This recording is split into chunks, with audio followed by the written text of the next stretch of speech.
अस्सलाम वालेकुम मेरी यूट्यूब फैमिली कैसे हैं। ठीक ठाक है, उम्मीद करता हूँ आप बिल्कुल ठीक ठाक होंगे। आज हम लोग लेने आए कपड़े, आपको भी दिखाएंगे दुबई में कपड़ा कितना महंगा है और कितना सस्ता है। आप हमारे साथ साथ रहें।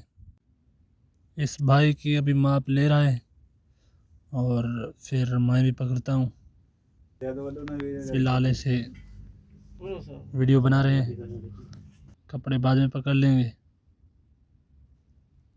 और ये वाला कपड़ा इस भाई ने लिया है तकरीबन 105 धर्म का।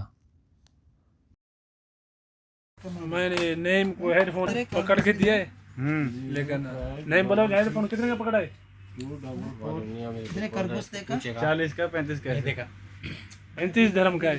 ये भी ये वाला है, बहुत महंगा दे रहा है। महंगा नहीं, असल चीज पकड़ेंगे तो ऐसे महंगा मिलेगा ना।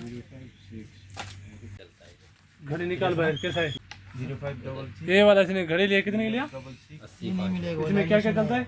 इसमें गाना भी जाता है, फोन भी आता है। इसमें गाना भी चलता है, तो व्हाट्सएप वगैरह हर चीज चलता है। गुथली भी है। अरे 10-15 रुपये वाला